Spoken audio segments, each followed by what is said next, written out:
La radio du Salon de la Radio 2016. Avec Broadcast Associés, Open Radio, Maxillaire, A2PRL et lesvoix.fr.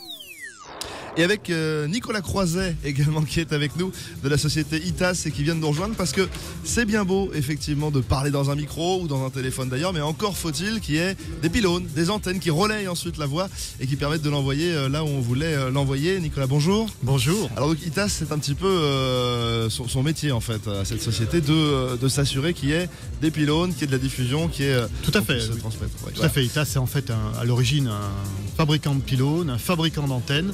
Donc effectivement, on est juste dans la partie finale de la diffusion avant d'avoir le son qui arrive vers l'auditeur. Là, c'est vraiment la technique, c'est vraiment le matériel, mais c'est vraiment là le nerf de la guerre aussi, c'est indispensable. Tout à fait. Alors, ITAS, une trentaine d'années d'existence déjà, je crois. Tout à fait. Et beaucoup de réalisations, puis c'est des choses assez classiques. On a tous vu déjà les fameux pylônes avec des antennes. Ça, c'est quelque chose qu'on voit et avec lequel on est assez familier. En revanche, ce que je regardais qui est assez amusant, ce sont donc les arbustes par exemple, les arbres qui masquent un... Voilà, en fait on fabrique des arbres avec un faux feuillage. Des arbres.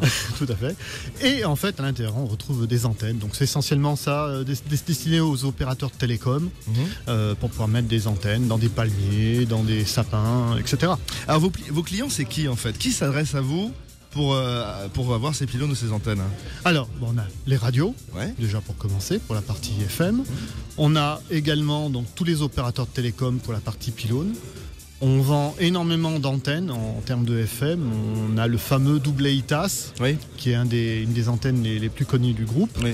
Que l'on voit sur, on va dire, 70% des pylônes en France, grosso modo. Et ensuite, effectivement, on a d'autres activités qui est la diffusion. C'est-à-dire qu'effectivement, les radios peuvent venir nous voir et dire, voilà, on sait diffuser à tel endroit. Donc, on est capable de monter le pylône et d'assurer la diffusion de la radio dans un deuxième temps. D'accord. Alors, vous gérez la FM, bien sûr, mais vous gérez aussi maintenant la RNT. Voilà, on diffuse la RNT, donc déjà sur Paris depuis un de nos sites, donc à Défense 2000. Sur Marseille et sur Nice. D'accord. Qu'est-ce qui change foncièrement entre le fait de faire un pylône ou une antenne pour la FM et pour la RNT? Le pylône c'est le même. C'est le même, oui. C'est le même, c'est l'antenne qui change, donc on a des antennes par gamme de fréquences et ensuite on multiplexe les radios sur chaque système d'antenne. Vous en faites beaucoup pour l'instant de la RNT ou on reste quand même essentiellement sur de la FM? Aujourd'hui en France, la RNT c'est Paris, Marseille, Nice et on a Lyon qui est toujours en expérimentation là jusqu'au 30 juin de cette année. D'accord. Voilà. Ok. Eh bien écoutez, on vous souhaite encore une longue vie, 30 belles années de pylônes, d'antennes et d'arbustes.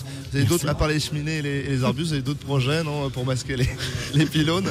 Oh, il y a des croix par exemple aussi. Voilà. Vous avez remarqué que ça m'a interpellé particulièrement. Pour les églises, il y a des tonnes de méthodes pour masquer les antennes. Merci beaucoup. Et si on veut venir vous voir, il faut pas perdre de temps parce que vous n'êtes là qu'aujourd'hui sur le salon. Pour moi, oui, mais j'ai d'autres collègues qui sont là. Mais vous particulièrement qui êtes le plus sympathique, bien sûr. C'est vous qu'on a envie. Bon, ok, en tout cas, donc, ITAS sur le salon de la radio. N'hésitez pas à aller visiter le stand pour découvrir notamment ces arbustes. Voilà. Merci beaucoup et bon salon. Et c'est la radio du salon de la radio que vous écoutez.